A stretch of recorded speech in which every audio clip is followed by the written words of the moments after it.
Okay, this is Jacob Schmitt with DeerHuntingSchool.com, looking at a pretty good-sized property here for Larry. Larry, I appreciate you getting this and let me look at the your property. This is a video analysis, one of my video analysis of a property. And basically, what I do is I just look and point out things I see. On this property here, I'm going to be honest with you.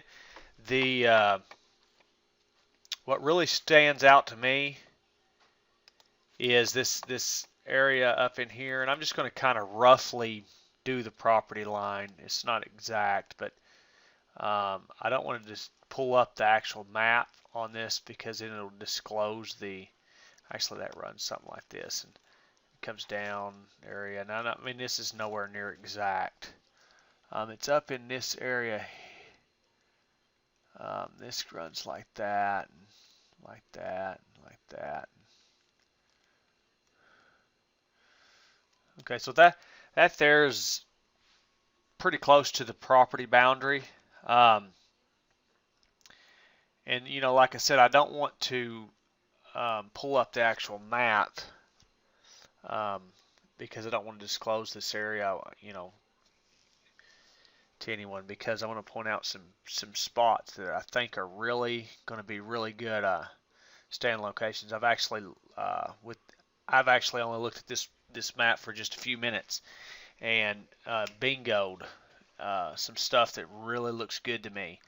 And this is one thing about looking at aerial properties.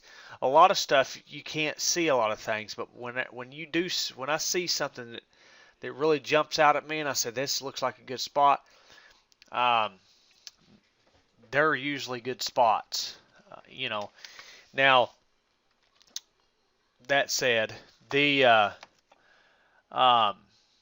one thing I noticed is we have two different types of areas here. Now, if I'm going to look at this like I'm going in, because what the guy has, if anyone that's watching this, what's actually going on is he's never gone to this property yet, never has looked at it. So I'm acting like I've never looked at it, which obviously I haven't. I just looked at the map. I've looked at it for a few minutes now and really seen a few things that really stands out. So first thing I'm going to do is I'm going to look at things that really just jump out at me. I'm going to look at stuff where I can actually literally narrow down things pretty quickly. That's basically what you want to do with a when you're doing aerial photo work. Is, hey, can I cancel out this? I don't need to waste my time looking at that. Don't need to waste my time looking at this. Stuff like that. What do I need to spend my time looking for? I really think I've actually found a couple stand locations that's going to be really good at different times of the year. Now, so anyways, one thing, if I'm looking at this property here and it was all like this down here, this lower half, I would have to spend quite a bit of time looking at this and really detail looking at this thing. And I mean, honestly, sometimes I spend 10 hours looking at properties, or, you know, it's insane. Some of it is to really, you know, I'm talking on aerial photos just over and over and over. I look at them all the time. Places I hunt. And areas like this here is one of them type of areas to really dig down and deep. Now, one thing, and like I said, I'm not going to pull up a topo map on this because this is available for the public to see. Anyone can watch this video. It's on YouTube. So I'm not going to pull up an aerial map because it shows everything. It doesn't. Everything's disclosed. So, but one thing I look for in areas like this here. This is hilly terrain. I look for saddles. I look for, you know, path least resistance. And the main thing with saddles is what you'll look for on a topo map, and is a lot of times you'll see like a peak. There'll be a circle here, and then there's a circle, and there is a saddle right in here somewhere. Now, Google Earth's terrain is not exactly the way it's laid out, so it could look like a saddle, but there is a saddle in here somewhere. When you have, and you'll have, contour lines, something like that. You have to forgive my drawing. So I look for stuff like that there. And the reason for that is you have ridges. Let me change colors here.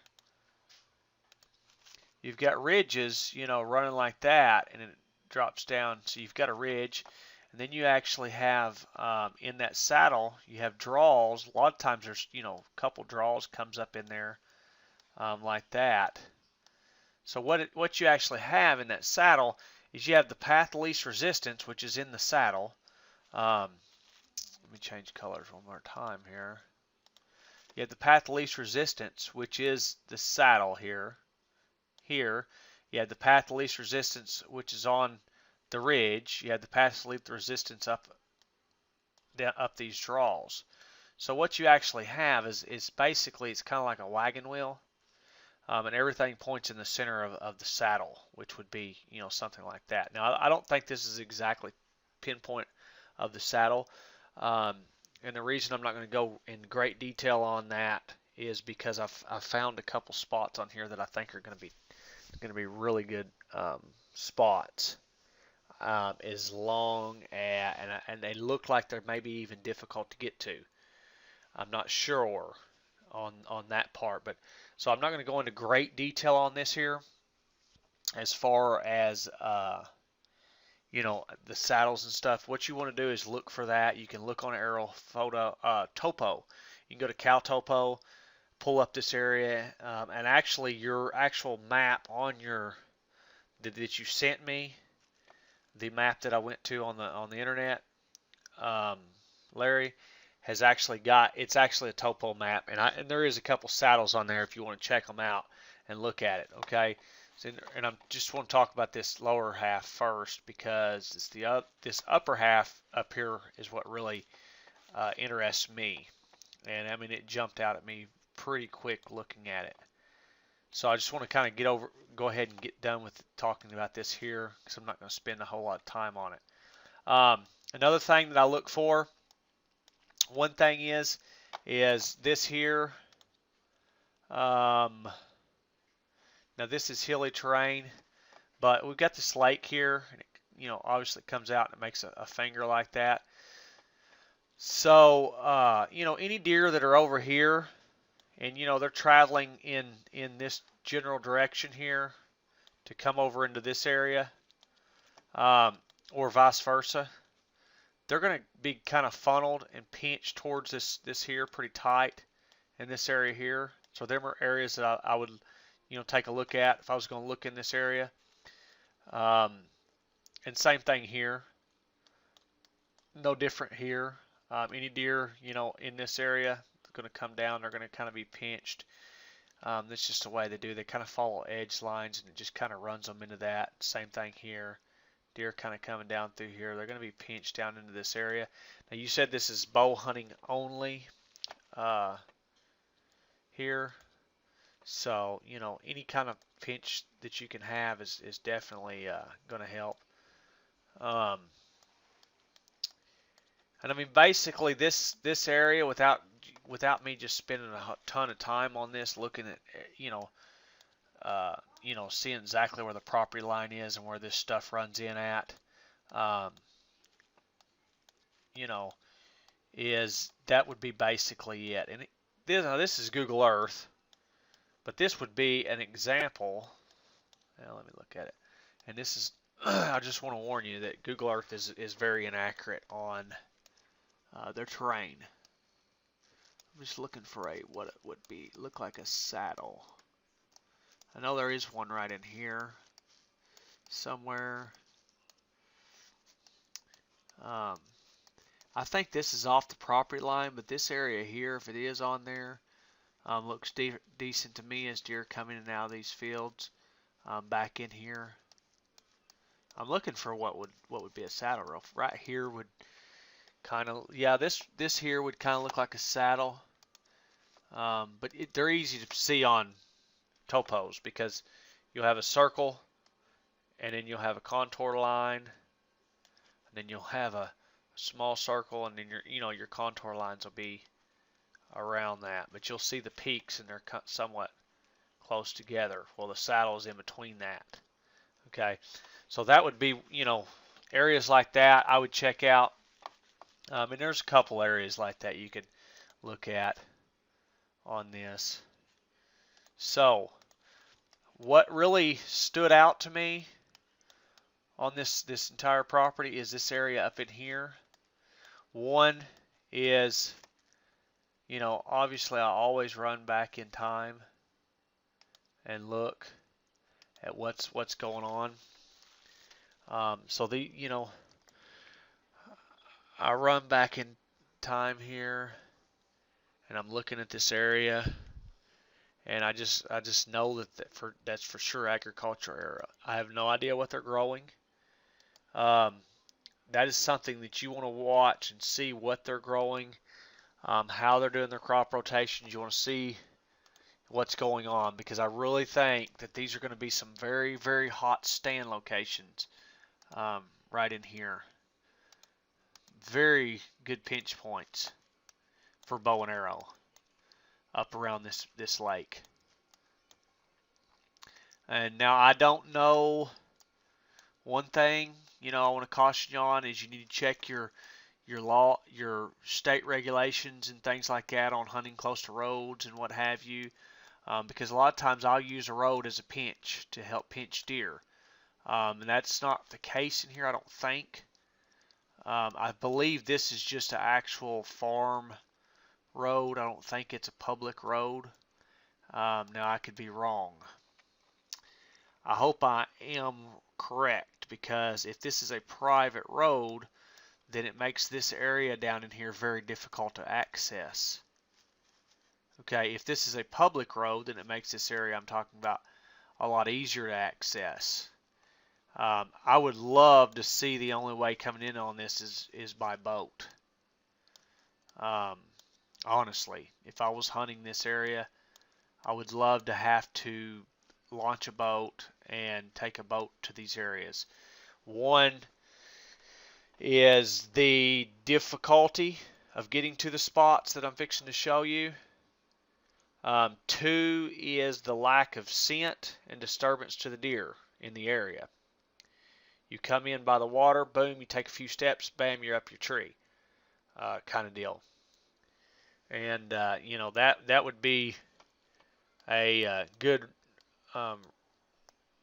very, it's awesome there. Now, the other one is, like I said, the lack, the difficulty. A lot of people are not going to take the effort to do that, to take a boat to the spot and do that, because it's difficult, and you may not have a boat.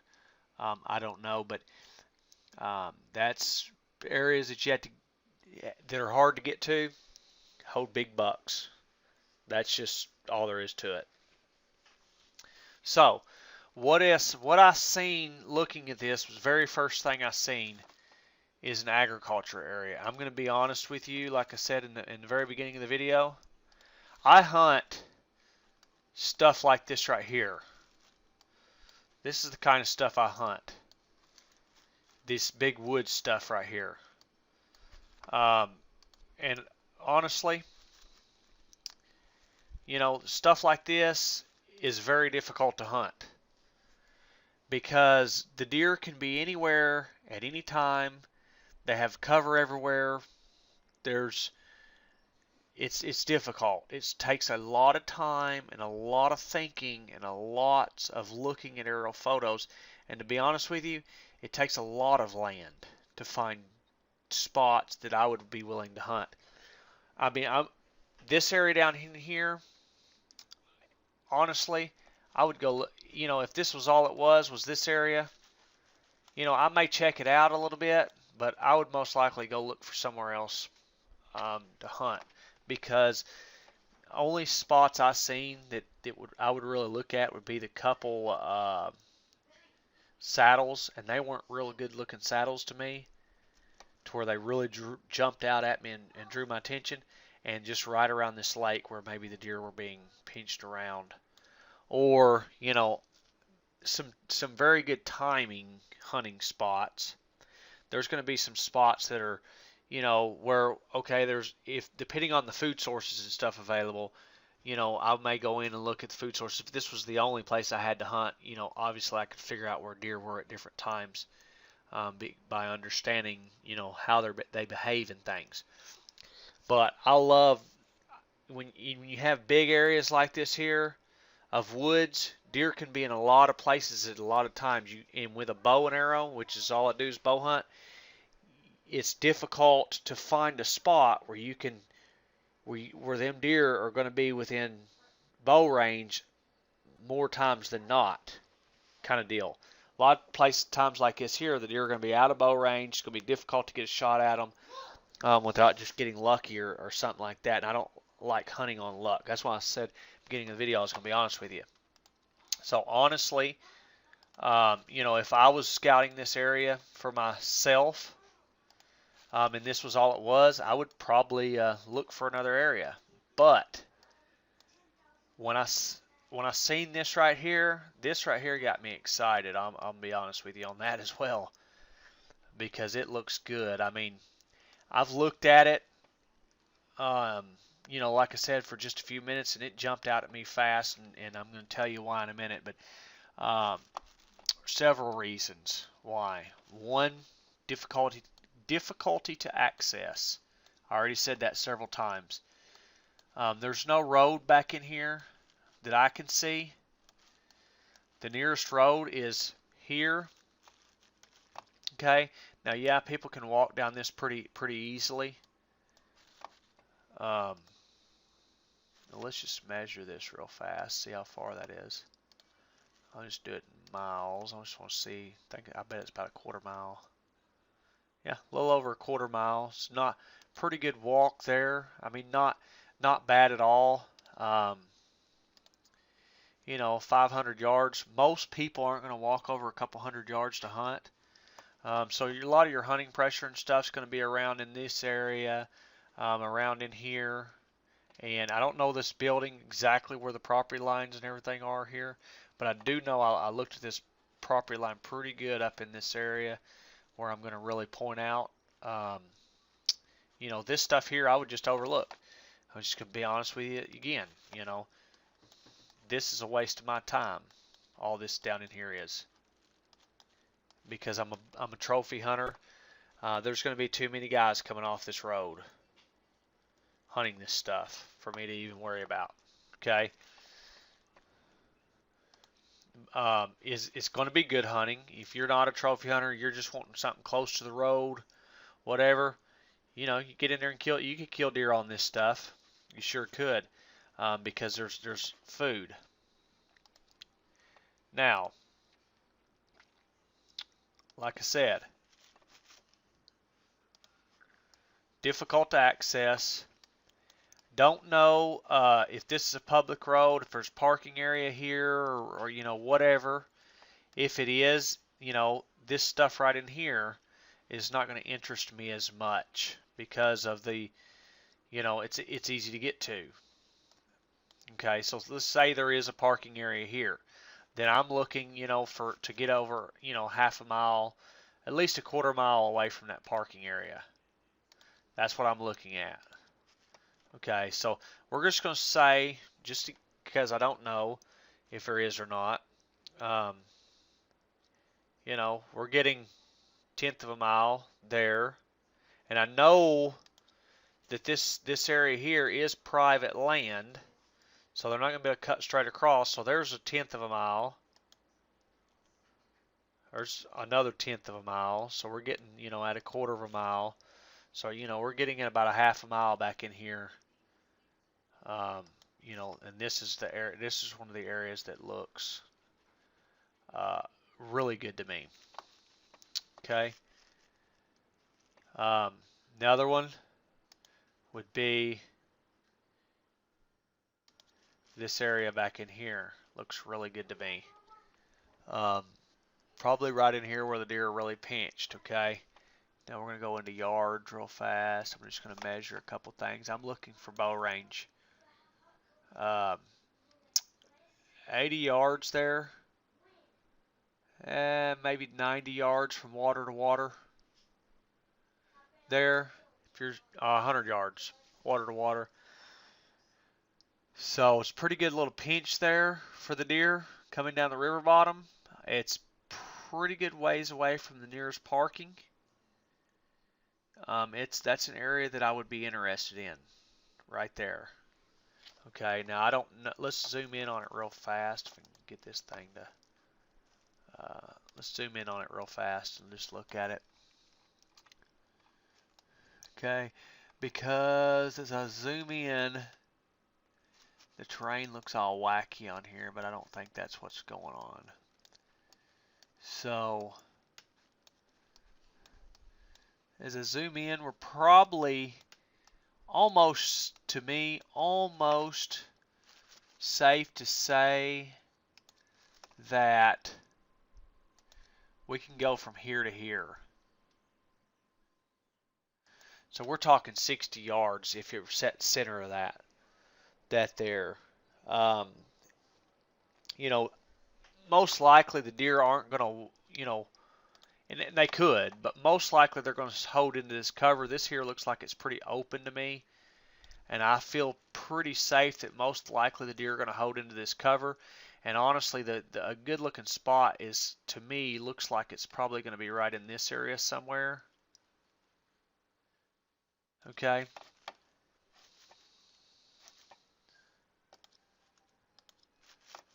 I'm going to show you why real fast. We'll zoom out and show you why now.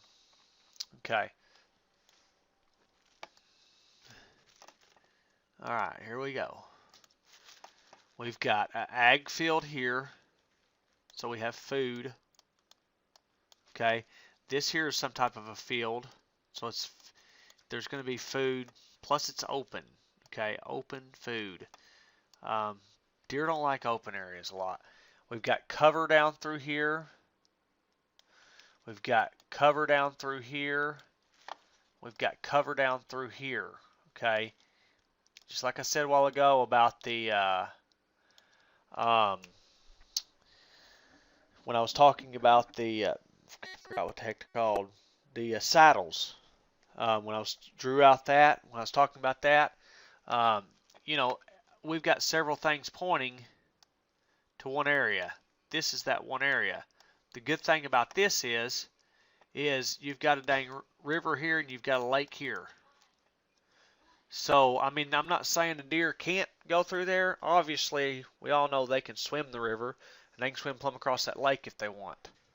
Okay, but they're not going to do that unless they're forced to. Especially the lake. They may swim across the river to get to the other side, but they're not going to swim plumb across that lake unless they're basically forced to.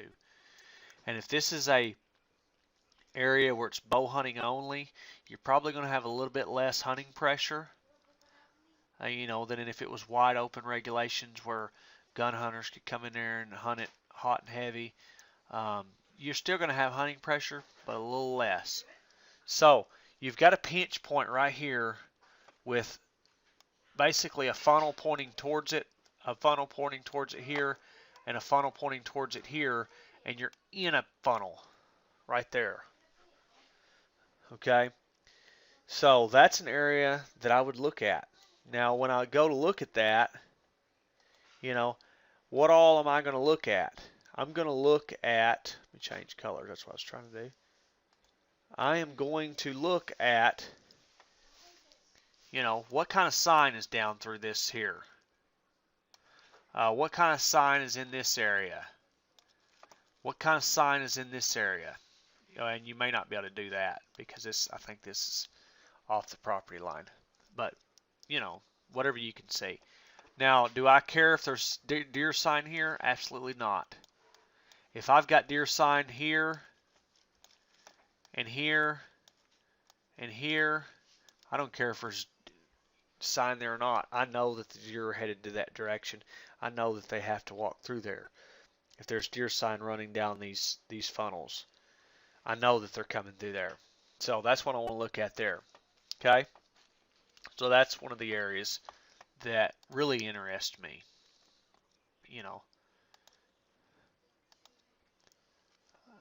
Like I said, another one of the areas is here. Okay, right in here. Um, and this could have a couple stand locations here.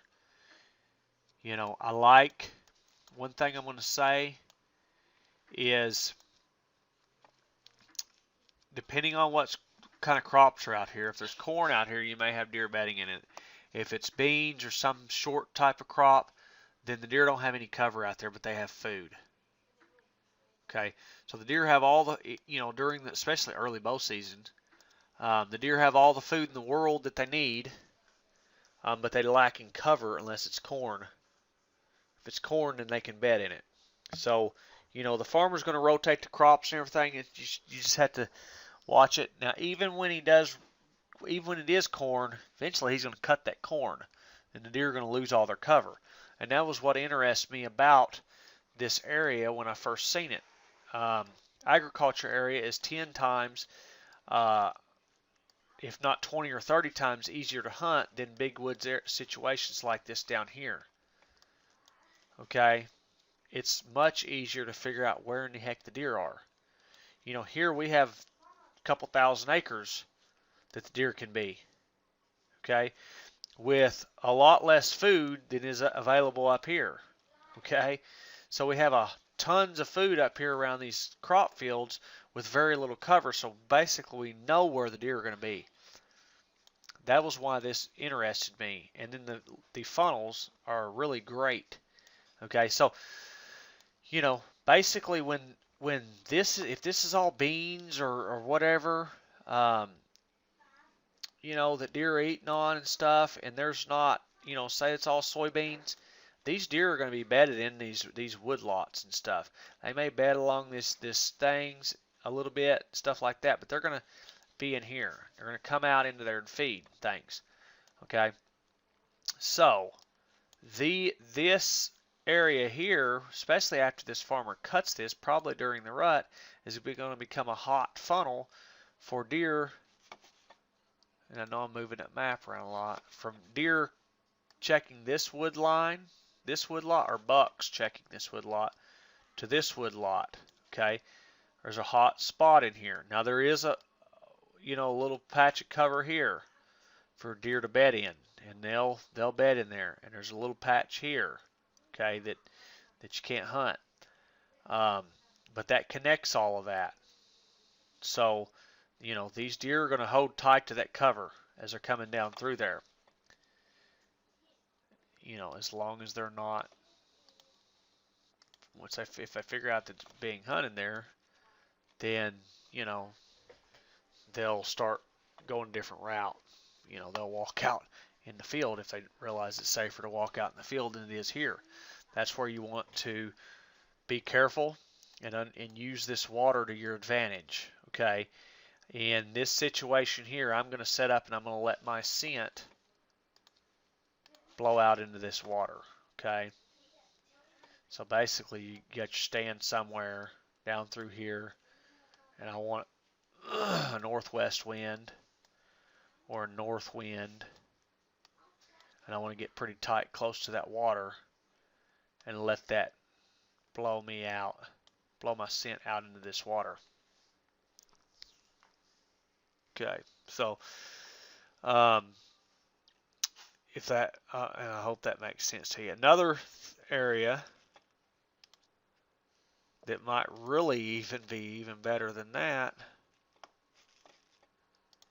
is, and the point of this here is there's several stand locations around this, so you can scatter your presence out. Boom, here a day, up in here a day, here a day, here a day, get down in here a day. But this area here is going to be even really more difficult to get to. Okay, I think you're probably going to have deer bedding in here on this point right here. Let me go ahead and just draw. Oh, I think you're going to have deer bedding in here. It looks like I can see the ground a lot. There's a couple trees here and there. Looks pretty thick. So I really think this is going to be a really good bedding area. Now, they can, if this is not worked as crop fields, it's in its CRP, they can come up through there, and stuff like that. But so you basically got this tree line here. If this is farmed or whatever, and this is cut or something like that, these deer are going to hold tighter to that cover on them edges. Okay, and they're probably still going to work them edges because deer they really like falling edges. So you could put a stand there, but if it was me, I would really be looking at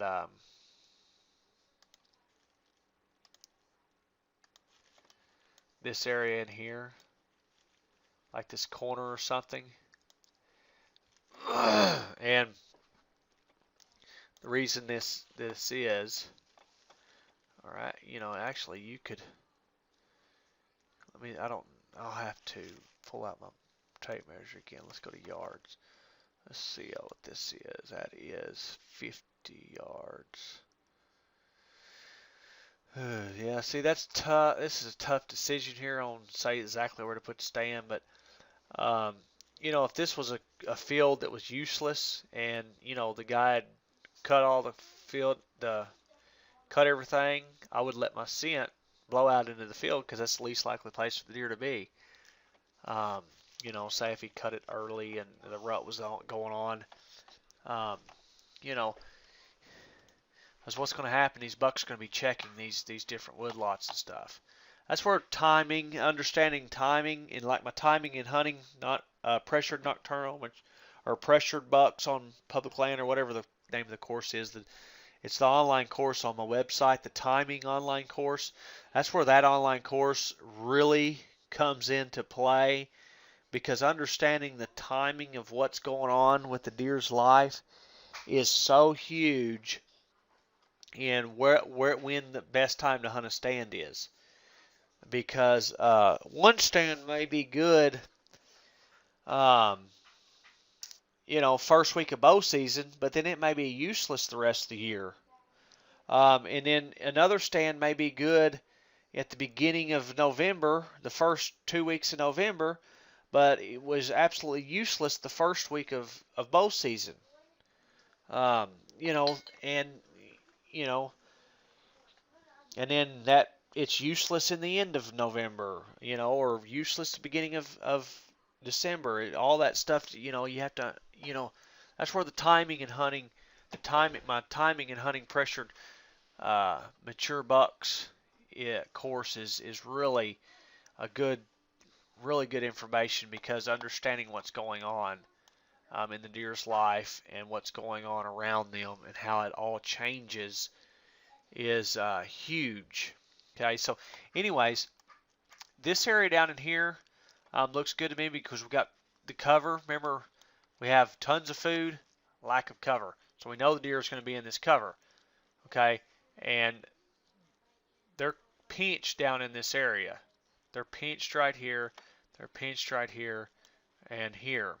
Okay, and that property line runs right down like this and then straight down this road. Now, I think this here is a public road, so that's going to be easy to access. This area right in here is. This area right in here is not. And one thing I'll tell you is on big properties like this here,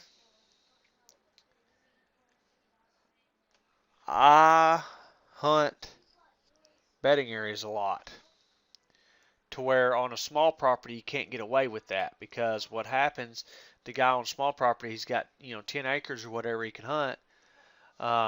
He's got one bedding area on his whole property. He's in there hunting his bedding area. The deer figures out it, and they stop bedding there, and then he doesn't have any deer ever on his property, because the only few deer that we're drawing deer in is gone now. So I mean, you have to be careful with that, and the timing on punting bedding areas is huge too. So anyways, that is the reasons that I really like this property. And the areas that I really like, I've already said it, is down through here for several reasons. This area here, okay,